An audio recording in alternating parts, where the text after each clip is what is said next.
الحمد لله نحمده ونستعينه ونستغفره ونعوذ بالله من شرور أنفسنا ومن سيئات أعمالنا من يهدي الله فلا مضل له ومن يضلله فلا هادي له ونشهد أن لا إله إلا الله وحده لا شريك له ونشهد أن سيدنا وحبيبنا ومولانا محمدا عبده ورسوله الذي أرسله بالحق بشيرا ونذيرا وداعيا إلى الله بإذنه وسراجا منيرا. وقد قال الله تعالى في كلامه المجيد والفرقان الحميد إن الله وملائكته يصلون على النبي يا أيها الذين آمنوا صلوا عليه وسلموا تسليما. الصلاة والسلام عليك يا سيدي يا رسول الله وعلى آلك وصحبك سيدي يا حبيب الله. بلغ الأولى بكماله كشف الدجى بجماله حسن الجميع خصاله صلوا عليه وآله. ہونا یہ پھول تو بلبل کا ترنم بھی نہ ہونا یہ پھول تو بلبل کا ترنم بھی نہ ہو چمن دہر میں کلیوں کا تبسم بھی نہ ہو. بلغ العلا بکمالہ کشف الدجى بجمالہ حسن الجمیع خصالہ صلوا علیہ وآلہ. دیدار کے قابل کہاں میری نظر ہے یہ تیری عنایت ہے کہ رخ تیرا ادھر ہے ادھر ہے. صلوا علیہ وآلہ صلوا علیہ وآلہ صلوا علیہ وآلہ. لیکن آس نہ توڑا میں بھی نال انا نال جاندی بڈی دے ہاتھ سوتر ہٹی یوسف مل کرے دی. صلوا علیہ وآلہ صلوا علیہ وآلہ صلوا علیہ وآلہ. اس ہاتھ سوت بکیندی ہٹی اس ہاتھ تن نہ کجی کچی خواہش سی میری سائیاں طلب سی ہوتی پکی. صلوا علیہ وآلہ صلوا علیہ وآلہ صلوا علیہ وآلہ. سبحان اللہ ما اجمل کا ما احسن کا ما اکمل کا. کتھے مہر علی کتھے تیری ثنا گستاخ کیاں کتھے جاڑیاں. صلوا علیہ وآلہ صلوا علیہ وآلہ صلوا علیہ وآلہ. تعریف اس خدائے بزرگ و برتر کی جو تمام جہانوں کا مالک پالنے والا پالنہار غفور رحیم، جو انسان کے رات کے گناہوں سے بھی واقف دن کے گناہوں سے بھی واقف. دن بھی بڑی خرابی میں گزرے راتیں بھی خرابی میں گزرے لیکن پھر بھی منتظر جب اس کے رحمت کے دروازے کھلے ہوتے ہیں. جب بھی انسان اس کی رحمت کے دروازے پر کھٹکھٹائے وہ اس کی رحمت اس کے رحمت کی چادر اسے اپنے لپیٹ میں لے لیتی ہے. تمام تعریفیں اسی کی ذات کے قابل تو بحر و بر کا مالک ہے. جہاں تک نظر جائے دیکھ سکی وہ بھی اس کا اور جہاں سے نظر دیکھ کے پلٹ آئے تھک ہار کے وہ بھی اس کا. تحت الثری سے عرش تک ذرہ ذرہ ذرے ذرے میں اس کی قدرت کے کرشمے نظر آتے ہیں اور ذرہ ذرہ کلمہ شہادت پڑھ رہا ہے. جیسے سورج کے گرد یہ بھی سوچیے ایمان والوں کی نشانی ہے, ان کے لیے نشانیاں ہیں اللہ تعالیٰ کی. سورج کے گرد جس طرح تمام سیارے گھوم رہے ہیں ویسے کعبہ کے گرد تمام انسان گھوم رہے ہیں. مقصد یہ ہے کہ جس طرح سورج تمام ہمارے پلانٹ سولر سسٹم کا, ہمارے نظام کا, نظام شمسی کا مرکز ہے, خانہ کعبہ تمام انسانیت کا مرکز ہے, ویسے ہی وہ کیا کہہ رہا ہے کہ اے انسان تمہاری ذات کا مرکز بھی اللہ سبحانہ وتعالیٰ کے ساتھ. ہماری ذات, ہمارا اٹھنا بیٹھنا اوڑھنا بچھوڑنا سب اس کی رضا کے یہی اس کی نظام. اس کے بعد اللہ کی تعریف حمد و ثنا کے بعد درود و سلام, درخت کے پتوں کے برابر, ریت کے ذروں کے برابر, آسمان سے برسنے والی رحمت کے بارش کے ایک ایک قطرے کے برابر, اور لا محدود درود و سلام اس نور مصطفیٰ صلی اللہ علیہ وسلم پر کہ جن کی ذات مقدسہ وجہ تخلیق کائنات ہے. انہی کی وجہ سے آج یہ بزم, آج یہ رونق, یہاں جو جتنی مجلسیں سجی ہیں دنیا میں, جو اللہ تعالیٰ نے یہ خوبصورت سے, آپ دیکھتے ہیں پہاڑ, بلند و بالا پہاڑ, خوبصورت ریگزار, اور جو کچھ آپ دیکھتے ہیں باغ, یہ سب بلبل کا ترنم بھی, پھول کی خوشبو بھی, یہ مصطفیٰ کا صدقہ صلی اللہ علیہ وسلم, جس نے اس نور مصطفیٰ نے جو ظلمت میں تھا انسان گمراہی کا شکار تھا, انسان جس کے نظریہ اتنا گر چکا تھا, وہ جانوروں سے بھی بدتر زندگی گزارا تھا, جو عورتوں کو عورت سمجھتے ہی نہیں تھے. یہ رسول اللہ صلی اللہ علیہ وسلم تھے جنہوں نے آ کے بتایا کہ عورت کا کیا مقام ہے, ماں کیا ہے, بہن کیا ہے, بیٹی کیا ہے, یہ رشتے کیا ہیں. حدیں مقرر کی تاکہ انسان بن سکے, درندوں سے بدتر بھی نہ نظر آئے. تو وہ نور مصطفیٰ جس نے اندھیری ظلمت کی انسانیت سے گزر چکا تھا, اس سے نکال کے انسانیت کے نور اور روشنی میں لانے والا وہی نور مصطفیٰ ہے. کہ جب یثرب, مدینہ المنورہ یثرب تھا, اور ایک ایک پتھر کے نیچے ایک وبا تھی, بلاؤں کا مرکز تھا, جگہ جگہ حکیموں کی دکانیں کھلی ہوئی تھی. جب ایک نبی کریم صلی اللہ علیہ وسلم یا یثرب آئے تو مدینہ النبی بنا, اور ان کے وجود کے نور سے مدینہ المنورہ بنا. جو نہیں مانتے وہ بھی منورہ لکھا ہوا ہے, منورہ تب بھی ہوتا ہے جب نور والا ہے تو نور منور کرتا ہے, تب منور لکھتا ہے. تو سب سے پہلے حاجی مہردین صاحب, ان کے فرزند اور ان کے پوتے اس مبارکباد کے مستحق ہیں کہ انہوں نے اتنی خوبصورت نورانی وجدانی محفل کو سجایا.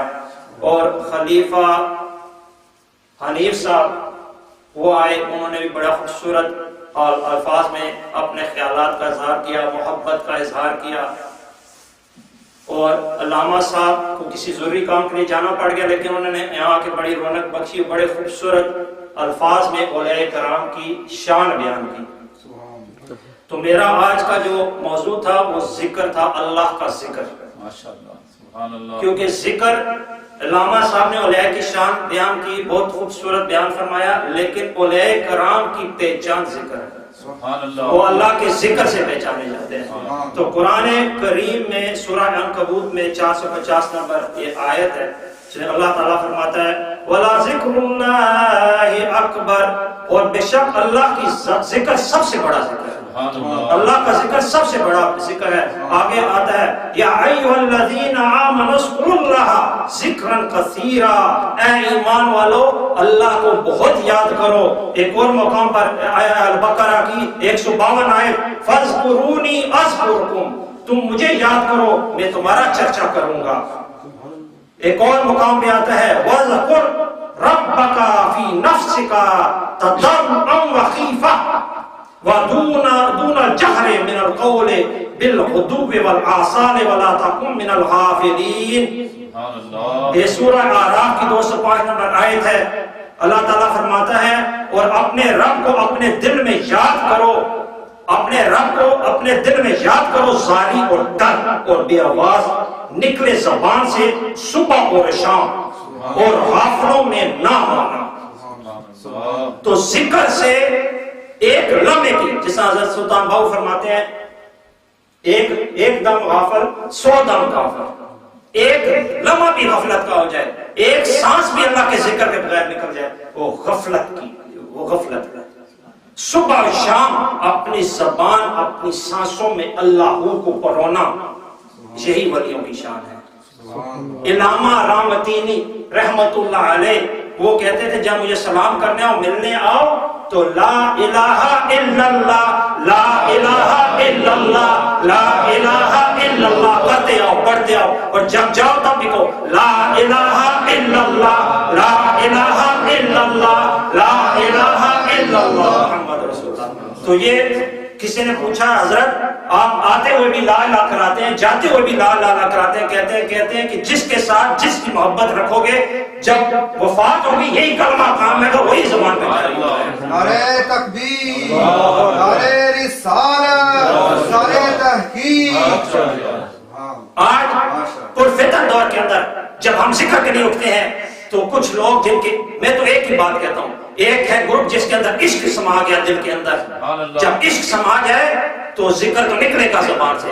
جس کا عشق دل میں ہو تو زبان سے بھی وہ بولے گا. کیوں نہیں بولے گا؟ وہ تو بولے گا. حضرت بلال حبشی رضی اللہ تعالیٰ عنہما جب ان کے اوپر یہ سعودیہ میں آپ جائیں عرب کے ریگستان کے اوپر لٹا دیا جاتا تھا، ان کے اوپر بھاری پتھر رکھ دیا جاتا تھا، چابک برسائے جاتے تھے، تو تکلیف ہوئی. قربان جائے نبی کریم صلی اللہ علیہ وسلم کو کہ اپنے غلام کا اتنا خیال آیا تو ذکر ہی کرتے تھے نا، لا الہ الا اللہ کرتے تھے، لا الہ الا اللہ محمد رسول اللہ کرتے تھے. تو آج کہتے ہیں ذکر کرتے ہو بدعت کرتے ہو. تو بلال حبشی کیا کرتے تھے؟ ہم سنت بلال حبشی کو پورا کرتے ہیں. تو جب نبی کریم صلی اللہ علیہ وسلم سیدنا ابو بکر صدیق رضی اللہ عنہ بھیجا کہ میرے غلام کی خبر لے کے آؤ، تو بلال حضرت ابو بکر صدیق رضی اللہ عنہ سلام پیش کرتے ہیں تو فرماتے ہیں ہم بھی کلمہ پڑھتے ہیں، بلال تو بھی پڑھتا ہے، کیوں اپنی جان کا دشمن بنایا؟ دل میں ہی پڑھ لیا کر. فرماتے ہیں کیوں نہ پڑھوں، میں نے جب جلوہ مصطفیٰ دیکھا تو مسلمان ہوا. اور کیسے ہوا؟ میں ایک دکان میں رکھا ہوا ایک پیالہ تھا، پیالہ تھا مصطفیٰ کریم صلی اللہ علیہ وسلم دکان پہ آئے، پیالہ اٹھایا، چیک کیا، ٹھک ٹھک اچھی تھی لگی تو رکھ لیا. تو میں تو ٹھک ٹھک کر کے بولوں. تو یہ کوئی نئی بات نہیں ہے. مسجد نبی کے اندر جب نماز ختم ہوتی تھی تو پہچانی نماز جماعت ختم ہوئی کیسی ہو؟ ذکر سے پہچانی کرتے ہیں. یہ متفقہ علیہ احادیث ہے بخاری اور مسلم شریف کے اندر، صحیح ستہ کے اندر، کہ مسجد نبوی کے افسوس کی بات ہے وہ کچھ علماء نئے دور کے اٹھے ہیں مولوی صاحبان، انہوں نے اس حدیث کو ہی نکال دیا جو ان کے عقیدے کے خلاف تھے، ان کو نکال کے باہر پھینک دیا. حالانکہ متفقہ علیہ حدیث ہے جن کو کوئی چیلنج دنیا کا بندہ نہیں کر سکتا کہ مسجد نبوی کے اندر جب جماعت با جماعت رسول اللہ صلی اللہ علیہ وسلم کے دور کی بات کر رہا ہوں کہ وہ دور تو ان کا تھا، قیامت تک ان کا چلے گا. بس ظاہری ہماری آنکھوں سے کوئی اوجھل ہو گیا تو یہ مت ختم سمجھو. کیا فرشتوں کو تم دیکھ سکتے ہو؟ کوئی نہیں دیکھ سکتا، لیکن یقین ہے فرشتے ہیں. اب نبی کریم صلی اللہ علیہ وسلم جلوہ ہم سے آگے وہ ہو گیا، لیکن اولیاء کرام ان کو دیکھتے ہیں. تو اس لیے ہم یہ ذکر کی دعوت دیتے ہیں، اس قدر ذکر کرو کہ مصطفیٰ کریم صلی اللہ علیہ وسلم نظر پڑ جائے اور نظر پڑ کے کہیں کہ یہ میرا دیوانہ ہے. تو غلام مصطفیٰ کی پہچانی ذکر ہے. حدیث شریف میں آتا ہے، حضرت انس رضی اللہ عنہ سے روایت ہے، نبی کریم صلی اللہ علیہ وسلم فرمایا میں تمہارا جب تمہارا گزر جنت کے باغوں سے ہو تو اس کے میوے کھاؤ. صحابہ نے عرض کیا جنت کے باغ کون سے ہیں؟ فرمایا ذکر اللہ کے حلقے، ذکر اللہ کے حلقے. تو آئیے کیا لگا ہوا ہے؟ اللہ کے ذکر کا حلقہ ہے. تو یہ جنت کا باغ ہے، جہاں اللہ کا ذکر ہے جنت کا باغ ہے. یہ رسول اللہ صلی اللہ علیہ وسلم جامعہ ترمذی کی حدیث شریف ہے. آگے فرمایا حضرت ابو ہریرہ رضی اللہ تعالیٰ عنہ اور حضرت ابو سعید خدری رضی اللہ تعالیٰ عنہ روایت ہے کہ رسول اللہ صلی اللہ علیہ وسلم فرمایا فرشتے ان کو فرمایا کہ جب کوئی جماعت ذکر الہی کے لیے بیٹھتی ہے فرشتے ان کو گھیر لیتے ہیں، رحمت ان کو ڈھانپ لیتی ہے، وہ سکون و اطمینان کی دولت ان کے لیے نازل ہوتی ہے. اللہ تعالیٰ ان کا تذکرہ فرشتوں میں فرماتا ہے جو ان کے قریب ہوتے ہیں. یہ مسلم شریف کی حدیث ہے متفقہ علیہ. اب آپ ایک اس سے اندازہ لگائیے کہ جہاں اس جماعت اب اس میں تعداد نہیں کہے گی، دو بندے بھی ہوں تو جماعت ہی نہیں جائے گی. جب جو دو بندے اللہ کی رضا کی خاطر, اللہ کے ذکر کی خاطر, اللہ کی رضا کی خاطر ایک جگہ بیٹھتے ہیں تو اس مجلس کے یہ حدیث اس پہ پورا اس پہ آتی ہے, یہ وارد ہوتی ہے اس کے اوپر. یہ فرماتے ہیں کہ ان کو اللہ تعالیٰ کی رحمت ڈھانپ لیتی ہے, نہ صرف رحمت ڈھانپ لیتی ہے, آگے کیا فرمایا ہے, ان کو سکون اور اطمینان کی دولت ان کے لیے نازل ہوتی ہے. کتنی بڑی بات ہے. آج کل کے دور میں دیکھیے کتنی نفسا نفسی ہے, ہر انسان پریشان ہے, کوئی ڈپریشن کا شکار ہے, کوئی اینگزائٹی کا شکار ہے, بے سکونی, بے پریشانی. کیوں ہے؟ دامن مصطفیٰ سے دوری. دامن مصطفیٰ سے دوری کیوں ہے؟ جو مصطفیٰ کریم صلی اللہ علیہ وسلم کہتے ہیں زبان کو تار رکھو اللہ کے ذکر سے. ہم نے ذکر ہی چھوڑ دیا. جس ذکر سے ہمارا دل روشن ہو, جس ذکر سے ہمارا دل آباد ہو, جس ذکر کی وجہ سے ہم زندہ ہوں, اس کو ہی چھوڑ دیا تو مردہ ہو گئے. تبھی تو یہ پریشر ہے. کیوں دو یہ جو جگہ ہے, یہ جس جگہ کے لیے ہم اکٹھے ہوئے ہیں جماعت کے ساتھ, یہ جماعت ذکر حلقہ ذکر کے لیے ہے. پیران پیر دستگیر رضی اللہ تعالیٰ کا جو ختم کرتے ہیں تو اس میں بھی کہا جاتا ہے یہ کیا نئی بات کر رہے ہیں. تو کیا میں ان سے پوچھتا ہوں ختم میں کیا پڑھا جاتا ہے؟ قرآن پاک پڑھا جاتا ہے, درود شریف پڑھا جاتا ہے, ذکر کیا جاتا ہے, لا الہ الا اللہ. تو حضرت ابو ہریرہ روایت کرتے ہیں کہ رسول اللہ صلی اللہ علیہ وسلم فرمایا لوگ ایک مجلس میں اکٹھے ہوئے اور اس مجلس میں نہ تو اللہ کا ذکر کیا اور نہ بھی نبی کریم صلی اللہ علیہ وسلم درود شریف پڑھا تو یہ نشست ان کے لیے نقصان کا سبب ہوگی. اگر اللہ تعالیٰ چاہے گا تو ان کی مغفرت فرمائے گا اور چاہے گا تو مبتلا عذاب کرے فرمائے گا. ترمذی کی حدیث ہے. تو اس کا الٹا سمجھیے کہ جس مجلس کے اندر اللہ کا ذکر نہ ہو, جس مجلس کے اندر کہتے ہیں جو ذکر کرنے والے خود بھی نہیں کرتے, خود کرتے نہیں ہیں, تو ان کی مجلس کا کیا حال ہوتا ہے اس میں بیان ہو گیا. جو اللہ کا ذکر کرتے ہیں ان کی مجلس کا حال بھی پیچھے بیان ہو چکا. اب جو ذکر نہیں کرتے ان کا بھی حال بیان ہو گیا. آگے فرمایا حضرت ابن عباس رضی اللہ عنہ روایت کرتے ہیں کہ رسول اللہ صلی اللہ علیہ وسلم فرمایا کہ شیطان ابن آدم کے دل سے چپکا ہوا ہے, لیکن جب وہ اللہ کا ذکر کرتا ہے تو وہ الگ ہو جاتا ہے. تو اللہ کا ذکر ایسی کوئی چیز ہے کہ جو شیطان کو دل سے اکھاڑ کے رکھے.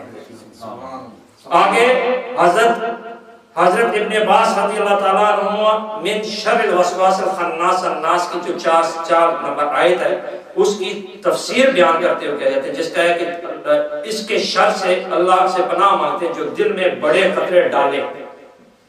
اس کے لیے فرماتے ہیں یہ وہ شیطان ہے جو کہ دل میں سویا رہتا ہے, جب ذکر اللہ میں مشغول ہو جائے تو وہ پیچھے ہٹ جاتا ہے اور جب غافل ہو جائے تو وہ وسوسے ڈالنے لگتا ہے. تو یہ وسوسے کب آتے ہیں؟ وسوسہ شیطانی اسی وقت آتا ہے جب انسان ذکر چھوڑ دے. جب تک ذکر کرتا ہے, جس طرح گھر میں داخل ہو کے آپ السلام علیکم ورحمۃ اللہ وبرکاتہ کرتے ہیں تو اس سے شیطان بھاگ جاتا ہے. اور جب کھانے سے پہلے بسم اللہ الرحمن الرحیم پڑھتے ہیں تو جو شیطان کہتا ہے اس گھر میں اب میرا اٹھنا بیٹھنا سب ختم ہو گیا, جاؤ. سبحان اللہ.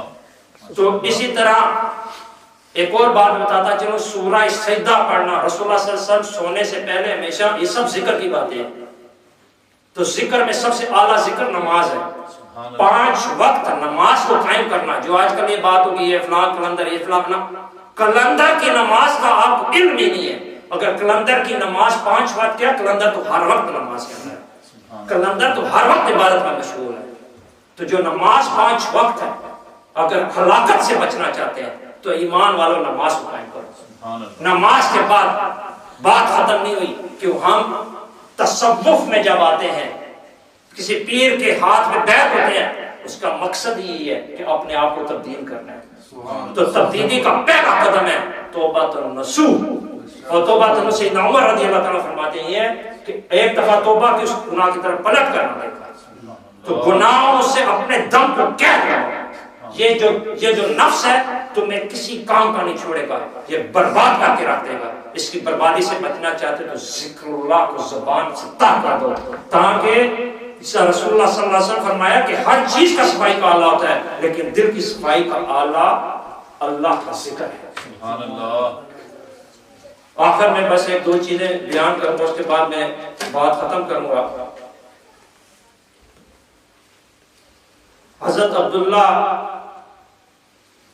عبداللہ بن بسر رضی اللہ تعالیٰ روایت کرتے ہیں کہ ایک دیہاتی نے آقا رسول اللہ صلی اللہ علیہ وسلم سے دریافت کیا کہ کون شخص بہتر ہے.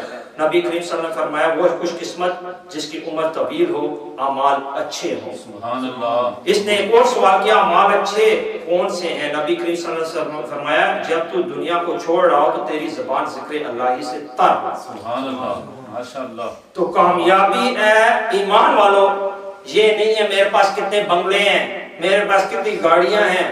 آج تک دنیا سے نہ کوئی بنگلے لے کے گیا نہ کوئی گاڑیاں لے کے گیا۔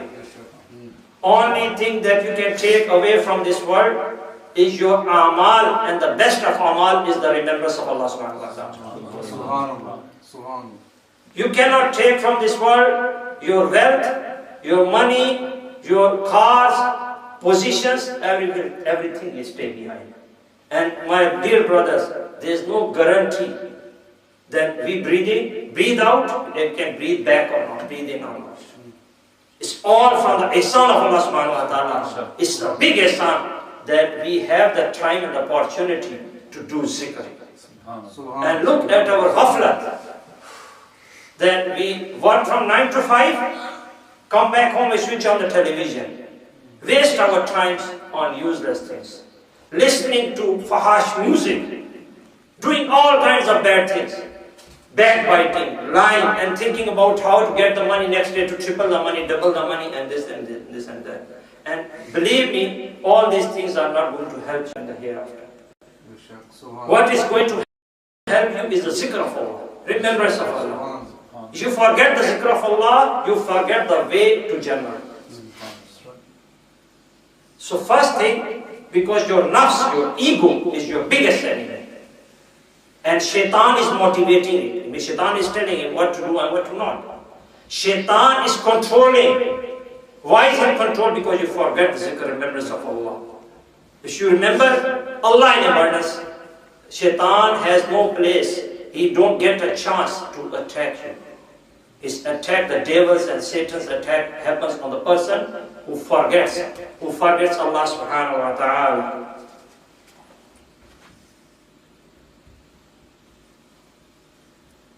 تو یہ جو چیز ہے کہ ذکر اللہ کا، یہ کوئی ہم نئی بات نہیں ہے، یہ اولیاء کرام کی شان ہے۔ حضرت سے میں اپنے بابا جی سرکار مولوی رحمۃ اللہ تعالیٰ علیہ، یہ اللہ جسے توفیق دے، آپ یہ ذکر کرتے ہیں یہ توفیق کی خاطر کہ ذکر کرتے جائیں اور اس مقام پہ پہنچ جائیں کہ اللہ تعالیٰ توفیق دے دے ہمیں۔ اب جس طرح بابا جی خواجہ قاسم مولوی رحمۃ اللہ تعالیٰ علیہ نے ایک رات میں 1000 نوافل عطا کر، یہی بی بی رابعہ بصری قلندر کا بھی تھا، اور ہمارے امام ابو حنیفہ رضی اللہ تعالیٰ عنہ 2000 نوافل پڑھتے تھے، اور 40 سال تک آپ کا یہ روٹین ہے۔ مغرب سے لے کے فجر تک ان کا ایک ہی وضو تھا، اس کے اندر وہ 40 سال اس طرح انہوں نے گزاری زندگی۔ تو یہ ایسی کیا بات ہے، یہ توفیق ہے، اللہ کی توفیق کے بنا کوئی کچھ بھی نہیں کر سکتا۔ ایک آخری یہ میں بیان کرتا ہوں، حضرت حنظلہ بن ربیع اسدی رضی اللہ تعالیٰ عنہ سے روایت ہے کہ آن صلی اللہ علیہ وسلم کے کاتبوں میں سے تھے، وہ کاتبوں میں سے ایک کاتب ہے۔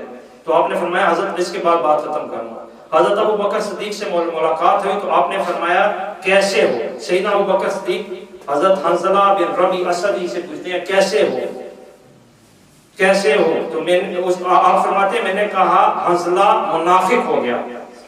آپ نے فرمایا سبحان اللہ کیا کہہ رہے ہو؟ میں نے کہا ہم نبی کریم صلی اللہ علیہ وسلم کی خدمت میں حاضر ہوتے ہیں، آپ ہم سے جنت اور دوزخ کا ذکر کرتے ہیں گویا کہ ہم انہیں آنکھوں سے دیکھ رہے ہوں، پھر جب آپ کے پاس سے چلے جاتے ہیں تو بیویوں اور اولاد اور جائیداد مشغول ہوتے ہیں تو بہت کچھ بھول جاتے ہیں۔ آگے فرمایا سیدنا ابو بکر صدیق رضی اللہ عنہ فرمایا کہ اللہ کی قسم ہماری بھی یہی حالت ہے۔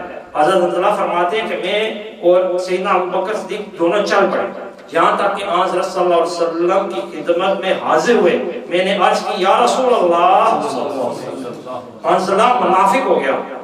آگے فرماتے ہیں رسول اللہ صلی اللہ علیہ وسلم فرمایا وہ کیسے؟ میں نے عرض کی یا رسول اللہ جب ہم آپ کے پاس ہوتے ہیں تو آپ ہم سے جنت اور دوزخ کا ذکر کرتے ہیں، گویا کہ ہم انہیں آنکھوں سے دیکھ رہے ہوں، جب آپ کے پاس سے چلے جاتے ہیں تو بیویوں اولاد اور جائیداد میں مشغول ہوتے ہیں، تو بہت کچھ بھول جاتے ہیں. رسول اللہ صلی اللہ علیہ وسلم نے فرمایا اس ذات کی قسم جس کے ہاتھ میں میری جان ہے, اگر تم ہمیشہ ایسی حالت میں رہو جس طرح میرے پاس آتے ہو اور ذکر الہی میں مصروف رہتے ہیں تو فرشتے تمہارے بستروں اور راستوں میں تم سے مصافحہ کریں, لیکن اے حنظلہ وقت وقت کی بات ہوتی ہے. یہ بات 3 مرتبہ دہرائی, مسلم شریف کی حدیث ہے. تو یہ بات وہ کس لیے کی؟ انہوں نے ہماری تعلیم کی خاطر. ورنہ رسول اللہ صلی اللہ علیہ وسلم کہتے ہیں صحابہ آسمان پہ تارے ہیں, جس صحابی کو پکڑ لو کوئی گمراہ نہیں ہوگا, اسے راہ راست پر پہنچ جائے گا, منزل پر پہنچ جائے گا. تو اللہ کے جو اگر جب انہوں نے یہ بات کی تو ذکر کی معاملے کو ہمارے لیے آج کی صدی کے خاص کر کے یہ بات 1400 برس پہلے ہے کو آج کل کا انسان ذکر سے غافل ہو گیا. آج کل کا انسان دنیا کی لذتوں یعنی نفس کا غلام ہو گیا, دنیا کے غلام کا غلام ہو گیا. یہ غلامی دنیا اختیار کر لی, غلامی اور رسول کو چھوڑ دیا, ذکر و فکر کو چھوڑ دیا, اللہ کے ذکر کو چھوڑ دیا, سب وہ راستے کو چھوڑ دیا. تو طریقت کو کیا سمجھیں گے جب شریعت پر بچے اڑا دیا؟ تو آج ہم یہ شکوہ کرتے ہیں کہ ہم اتنے کمزور کیوں ہیں. ہم کمزور اس لیے ہیں کہ ہم روحانی کمزور ہیں. ایک بات یاد رکھو, ایک چیز ہے روح, ایک چیز ہے جسم. جسم کی ہر مانگ ہم پوری کرتے ہیں لیکن روح کی کوئی مانگ پوری, روح کی ایک ہی مانگ ہے. وہ اللہ تعالیٰ نے کہا تھا قالوا بلا, انہوں نے کہا لست بربکم, تمہارا رب کون ہے؟ روح ارواح نے کہا تھا یا رب تو ہی ہمارا رب ہے. انہوں نے گواہی دی تھی. تو یہ جنت سے آیا ہوا انسان اس روح عالم ارواح سے آئی روح کی پیاس ذکر ہے. تو اے انسان اپنے زبانوں کو ذکر میں تر کر دو, اس قدر تر کر دو, اور خاص کر کے رات کو سونے سے پہلے سورہ ملک اور سورہ سجدہ اور سورہ ملک پڑھا کرو. کیونکہ سورہ سجدہ جب انسان کی میت کہتے ہیں میت سے نور اٹھتا ہے جب سورہ سجدہ پڑھنا ہمیشہ پڑھے, اور یہ نور قبر کو روشن کرتا ہے. اور جبکہ سورہ ملک بروز قیامت آپ کے لیے نور کا کام آئے گی, کیونکہ وہی آپ کو شفیع بن کے اللہ تعالیٰ سے شفاعت کرے. تو یہ ذکر اور فکر کو سوچو. حضرت بابا جی خواجہ قاسم مولوی رحمۃ اللہ تعالیٰ بلکہ تمام اولیاء کا یہ ہے ذکر نفی اس بات, اور ذکر نفی اس بات کرو, اور ذکر اسم ذات لا الہ الا اللہ محمد رسول اللہ, اور ذکر اللہ کو سانسوں میں پرو دو, دم کو قید لگا دو. You have to put the limits to your nafs ego. You have to be feeding to keep alive, but you cannot serve him all the time that it become ghafil. You forget altogether zikr of Allah. You have first step is tawbah, repentance. Second step is establishing your 5 times prayer, and third step is build slowly the zikr of Allah. You can do it from your tongue. No, nothing can stop you. You can walk Allahu, Hazrat Babaji Khwaja Qasim Maulvi did Allahu with breathing in Allah, breathe out Hu, with each step, right step Allah, left step Hu, and he did it for more than 80 years. Subhanallah. So zikr of Allah, if you forget, all the bad thoughts come to you and you will go far and far away of Allah. And believe me, if you're doing zikr and you become real zakir, you come to a state where veils will get lifted. And you will be able to see the things that other persons cannot see. Walking on the water is nothing. Flying on the air is nothing. Going from Maghrib to Mashriq with 2 or 3 steps is nothing. All it needs to get connected to Rasulullah sallallahu alaihi wasallam. You have to increase your hope, love for Rasulullah sallallahu alaihi wasallam, love for awliyas, and this love, inshallah, become a new light that will guide you to the right path, and you will never get deviated from that. Don't listen to the people who say, why are you doing zikr? Why are you doing this? They are stopping you. The people, day and age we are living in, my brothers, is the day of confusion. People are confused. They believe, what they believe is technology. I know technology is the creation of human being, but it's with the help of Allah subhanahu wa ta'ala. Nothing can help without His help. But if you created something that you do not be proud of it. So technology, you cannot believe on it. It's just the creation. You have to believe on Creator, not the creation. So things are diverting you from the Creator to the creation. So you have to move your diversion from the creation to the Creator. So it's a journey from world while you living towards Allah subhanahu wa ta'ala. That's tasawwuf. Sufia from dunya to Allah subhanahu wa ta'ala. So you have to disconnect yourself. Disconnection from dunya is not leaving, going to the jungle. So all it says, put a limit to your ego. You know what you're doing and right and wrong. Allah give you tawfiq. Allah ta'ala hum sabko